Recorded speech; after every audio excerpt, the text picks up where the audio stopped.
할렐루야. 오늘도 주 앞에 나오신 여러분을 주의 이름으로 축복합니다. 우리 하나님 말씀 함께 보겠습니다. 하나님 말씀 마태복음 25장 31절에서 46절까지의 말씀입니다.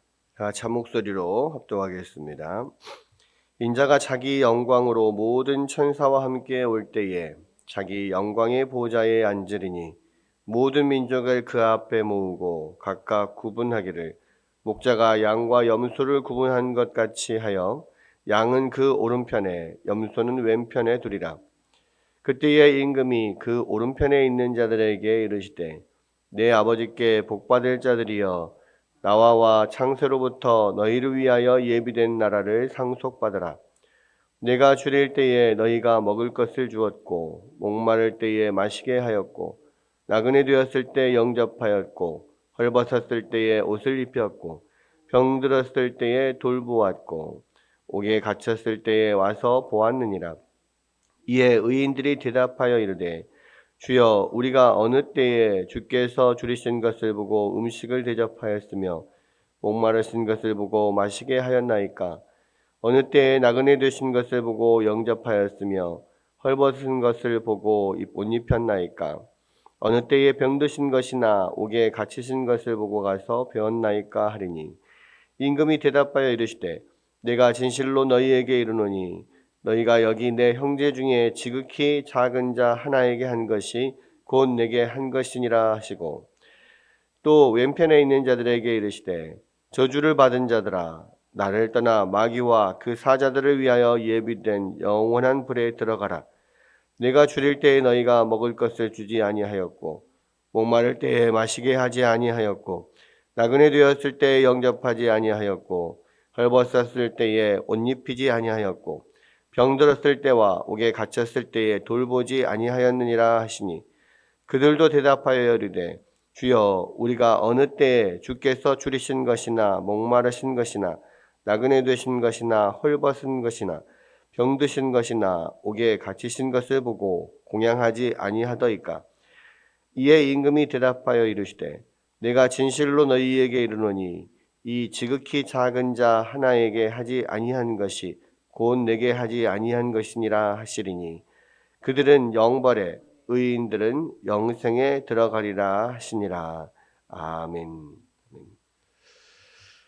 예, 오늘은 25장 이게 마지막 부분을 우리가 함께 살펴보는데요. 예수님께서 지금 이제 감람산에 이제 베다니로 넘어가시는 길에 감람산 중턱에 또는 뭐 위쪽에 잠깐 쉬시면서 제자들과 함께 마지막 때의 일을 함께 이야기를 하시는데요.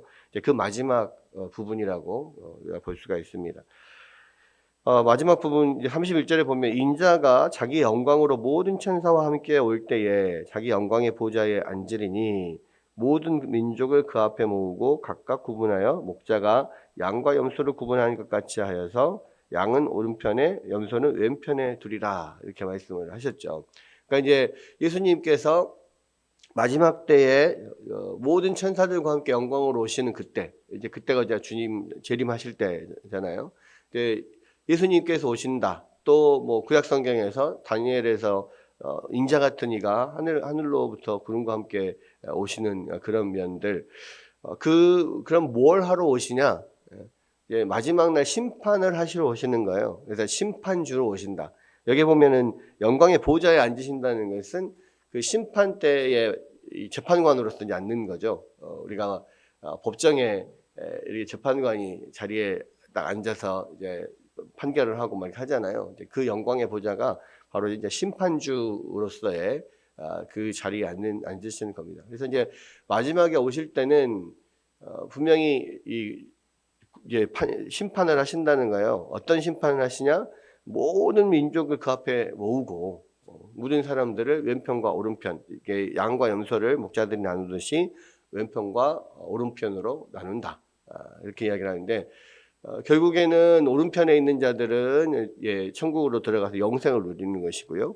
왼편에 있는 자들은 지옥불로 떨어져서 영벌을 받게 된다. 지금 그 말씀을 하시는 겁니다.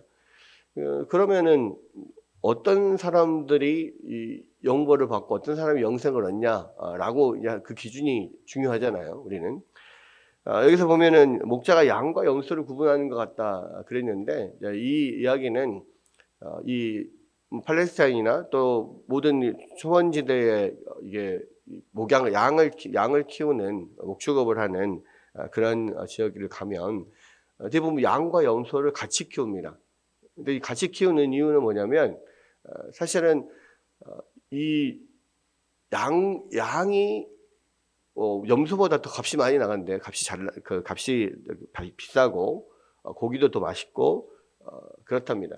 그래서 그러면 다 양만 키우면 되는데 그러면 굳이 염소를 왜 같이 키우냐? 양들의 그 특성상 이 목자가 이게 이끌어줘야만 이 양들이 건강하게 클 수가 있대요. 왜냐하면 양들이 이제 시력도 약하고 미련해서 이 목자가 이끌어주는 대로 가서 이제 풀을 뜯게 되고, 자기가 풀을 막 찾아서 뜯는 것이 별로 쉽지가 않다는 거고, 게다가 이 양은 그 풀을 뜯어 먹을 때 배가 불러도 계속 먹는데요. 계속. 그래서 배가 터질 때까지 먹고, 뭐 뒤뚱뚱거리고 잘 움직이지도 않고, 그런데, 그 사이에 이제 염소를 같이 키우면 이 염소들은 굉장히 그 공격성이 있고, 옆에 주위에 이렇게 자꾸 이렇게 다른 뭐 양들이 다가오고 하는 것을 싫어한대요. 그래서 이제 막 들이받고 이렇게 하다 보면 이 공격을 하면 양들이 어쩔 수 없이 막 이렇게 다니고 또 이게 옆으로 움직이고 이렇게 하면서 훨씬 더 이제 양들이 건강하게 클 수가 있다는 거죠. 그래서 염소가 양보다 값이 덜 나가지만 염소를 같이 키운다는 거예요. 근데 이제 염소를 키우는 이유는 순전히 양을 위해서 키우는 거지. 이 염소가 뭐 뭔가가 좋아서 키우는 것은 아니다. 이제 그런 이야기를 하는 걸 이야기를 들었는데요. 그런 것처럼 염소와 양을 같이 키웁니다. 근데 이제 같이 풀을 뜯기고 그렇게 해서 이제 집으로 저녁에 돼서 집에 돌아오면 양과 염소를 구분을 해줘야 된대요. 왜 그러냐? 양들은 더 추위에 강하고 그리고 이게 서로 이렇게 막 모여가지고 이렇게 서로 몸을 이렇게 붙여서 서로 따뜻하게 하고 그렇게 잠을 자는데, 염소들은 추위에 더 약하고 이렇게 닿는 거 싫어하니까 이렇게 모여서 자거나 이러진 않는다는 거죠. 그래서 밤에 이게 잠을 잘 때는 양과 염소를 구분을 해서 있다가 다시 또 아침이 돼서 또 풀을 뜯으러 갈 때는 또 같이 데리고 나가고 이런 식으로 한다고 하더라고요. 그래서 이제 여기서 목자가 양과 염소를 구분하는 것 같이라고 하는 것은 저녁 때에 가서 양과 염소를 구분해서 이 우리의 넣듯이 이 하나님께서 예수님께서 심판주로 오시면 이 양과 염소를 양쪽으로 구분을 할 거다라는 거예요. 그런데 양은 오른편에 두고 염소는 왼편에 둔다 그랬습니다. 히브리 문화권에서는 지금 뭐 우리도 마찬가지인데요. 오른편은 옳은 거예요. 옳은 거. 그다음에 그래서 바른 편, 오른쪽을 바른 쪽 이렇게 보통 이야기하잖아요. 그다음에 왼쪽은 그른 거예요. 안 좋은 겁니다. 그래서 그런 식으로 뭐 오른편 왼편 이렇게 나누는데, 그래서 오른편은 이제 이 양들은 이제 천국에 영생을 얻을 자들. 그다음 왼편에 있는 염소들은 영벌이 차할 자들이에요. 그러면 이제 문제는 어떤 사람들이 영생에 얻고 영생에 들어가고 어떤 사람이 영벌에 들어가냐. 예수님께서 말씀을 하셨는데 이렇게 이야기를 하시는 거예요. 이 오른편에 있는 자들에게 이르되 내 아버지께 복받을 자들이여 나와 창세로부터 너희를 위하여 예비된 나라를 상속받으라. 내가 줄일 때에 너희가 먹을 것을 주었고 목마를 때에 마시게 하였고 나그네 되었을 때 영접하였고 헐벗을 때 옷을 입혔고 병들었을 때 돌보았고 옥에 갇혔을 때 와서 보았느니라. 지금 영생을 얻을 자들의 이 구분은 어떻게 했습니까? 이게 줄이고 목마르고 헐벗고 정말 옥에 갇히고 뭐 이렇게 병들었고 이럴 때 엄청나게 이렇게 예수님께서 힘들 때에 그들을 예수님을 돕고 사랑을 베풀었다. 그러니까 그들은 영생을 얻을 거다 이렇게 이야기를 하는 거예요. 그러니까 오른편에 있는 양들이 그게 무슨 소리입니까? 저희가 언제 그렇게 했습니까? 예수님을 우리가 언제 그렇게 돌보았다고 하시는 겁니까? 의문점을 갖죠. 그러니까 예수님이 뭐라고 합니까? 40절에 임금이 대답하여 이르되 내가 진실로 너희에게 이르노니 너희가 여기 내 형제 중에 지극히 작은 자 하나에게 한 것이 곧 내게 한 것이니라 그렇게 이야기를 하죠. 그러니까 이게 지금 영생을 얻을 자의 기준인데요. 가장 형제들 우리 같은 형제들 안에서 가장 작은 자, 지극히 작은 자에게 작은 자를 이렇게 어려웠을 때 잘 돌보는 것 이것이 곧 나를 위해서 한 것이다. 나를 이렇게 나에게 한 것과 똑같다라고 지금 이야기를 하는 거예요. 근데 예수님은 그 지극히 작은 자를 또 내 형제라고 또 이야기를 하고 그 사람이 나다 이렇게 이야기를 하시잖아요. 그러니까 이런 면들이 이 영벌을 받을 자하고 또 그 기준이 똑같아요. 영벌을 받을 자들은 왜 영벌을 받냐? 그런 지극히 작은 자에게 어려울 때 그들을 돌보지 않았다. 그게 바로 나를 돌보지 않는 것이다.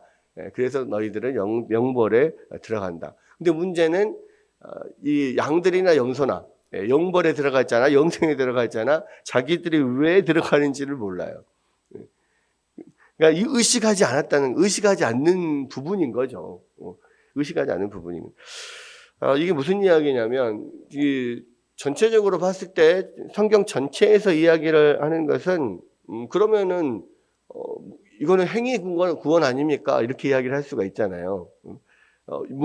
그 작은 자에게 이것을 작은 자들이 어려울 때 돕니나 돕지 않느냐 이거를 가지고 천국과 지옥을 나눈다라고 한다면 그러면은 이것은 행위 구원 아닙니까? 이렇게 이야기를 할 수가 있는데 사실은 이 모든 것은 믿음이 있는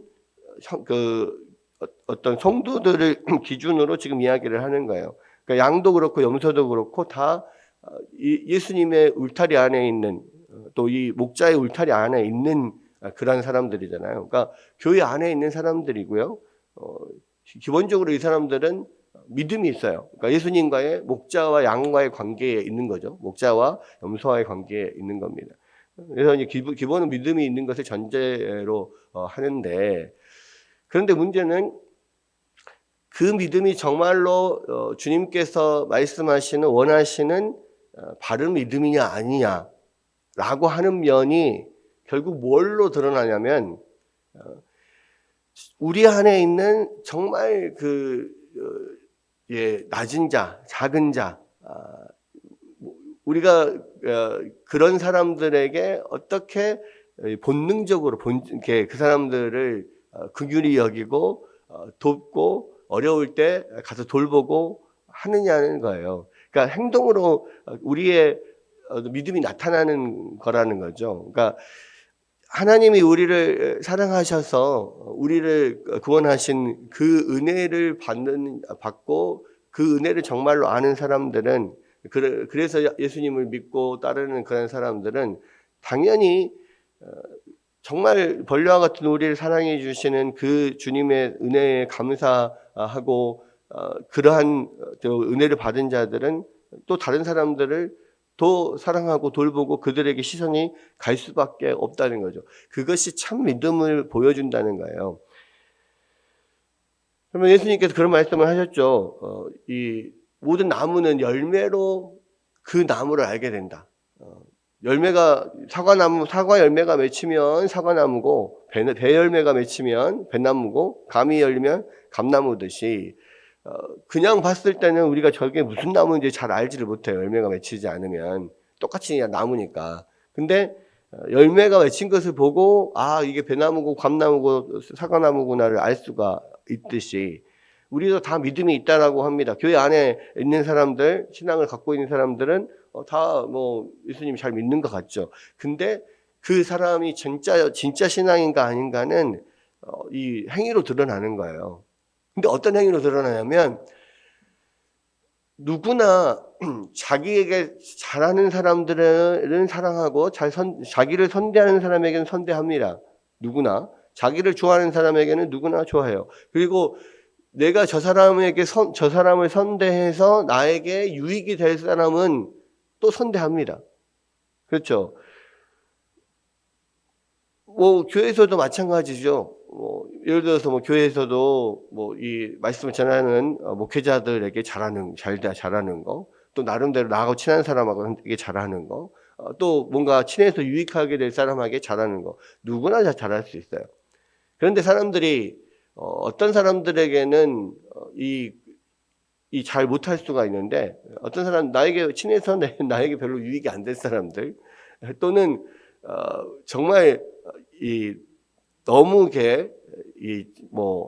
연약하고 또 힘이 없고 내지는 전혀 내가 친해봐야 그냥 내가 도와주고 전혀 도와주기는 하고 나름대로 그들에게 쏟을 것만 있지 받을 게 없는 그런 사람들, 그런 사람들에게는 잘 안 하는 경향이 있죠, 분명히. 자, 문제는 우리의 믿음이 진짜 믿음이냐, 내지는 우리가 정말로 선을 베푸는 것이 진짜 내 안에서의 어떤 긍휼한 마음, 주님의 마음을 품고 그냥 그렇게 사랑에 기반해서 나오는 행동이냐 아니냐는 돌려받을 것이 없는 사람들을 대할 때 나타난다는 거예요. 이건 본능인 거죠. 그냥 본능적으로 내 안에서 정말로 내가 그런 사랑이 있는 사람이냐 아니냐, 내가 믿음이 있는 사람이냐 아니냐, 그냥 본능적으로 그게 나타나는 것은 돌려받을 것이 없는 사람에게 내가 어떻게 대하느냐가 그 사람의 어떤 본질을 나타낸다는 거예요. 그래서 여기서도 보면 이 지극히 작은 자가 힘들 때, 줄이고 목마르고 병들고 옥에 gat히고 가장 힘들 때 그냥 본능적으로 자연스럽게 그들을 긍휼히 여기고 그렇게 돕는 거, 그 사랑이 베풀어지는 것이 그 사람의 본질이다. 그 사람의 믿음의 어떤 본질이고 사랑의 본질이다. 이것을 가지고 예수님이 또 심판주가 판단을 한다라는 거예요. 그러니까 자기들은 내가 언제 그런 일을 했습니까? 양도 염소도 똑같이 의식을 못해요. 의식을 못하는데 양들은 무의식적으로 그런 행동이 나오는 것이고요. 염소는 무의식적으로 또 그런 행동이 나오는 거예요. 그래서 우리가 정말로 이 구원받을 만한 믿음이 있고 진짜로 우리가 정말 주님의 이렇게 은혜와 사랑에 감격해서 그렇게 살아가고 있다면은 정말 작은 자들에게 내가 이 사람에게 선을 베풀어서 전혀 돌려받을 것이 없는 그런 사람들에게 정말 무의식적으로 본능적으로 선을 베풀고 사랑을 베풀고 있는가, 그들을 잘 돌보고 있는가, 이런 면들을 우리가 살펴봐야 되는 겁니다. 그러니까 이것이 마지막 날 예수님께서 심판하시는 기준이 된다는 것이 상당히 우리 가운데 경각심을 일으키는 것 같습니다. 그래서 오늘 이 말씀을 생각하면서 분명히 예수님이 마지막 때 우리는 지금 모든 시대의 징조를 보면서 말세의 지말이다, 예수님 곧 오실 때가 됐다라고 누구나 느끼고 있다면, 그러면 정말 슬기로운 처녀들처럼 준비를 해야 되거든요. 그리고 달란트 비유에서 이야기하는 것처럼 주님 주신 사명을 잘 감당을 해야 돼요. 근데 그러한 것들은 결국 우리가 주님께 받은 은혜와 사랑이 우리 안에서 넘쳐날 때 이 연약한 자들, 작은 자들을 우리가 정말 무의식적으로 돕고 섬기는 그러한 어떤 사랑의 품성이 우리 안에 온전히 있고 그것들이 나타날 때 비로소 우리가 주님께 칭찬받은 종들이 될 수 있고 또 영생을 누리는 자리로 갈 수 있다는 거죠. 그래서 다시 한번 이 말씀을 25장 전체가 마지막 주님 오셨을 때의 여러 가지 일들에 대한 이야기를 하고 있는데요. 우리가 정말 지혜롭게 주님 오시는 그날을 우리가 준비해야 될 것이고, 또 우리가 이 땅을 어떻게 살아가야 될 거냐, 우리가 어떠한 면들을 우리가 훈련하고 또는 어떠한 존재가 되어야 될 것이냐 이런 부분들을 말씀을 생각하면서 다시 한번 또 우리 자신을 돌아보고 또 기도하고 그렇게 우리 자신의 잘못된 부분들이 있다면 변화시켜 나아가는 우리 모두가 되었으면 좋겠습니다.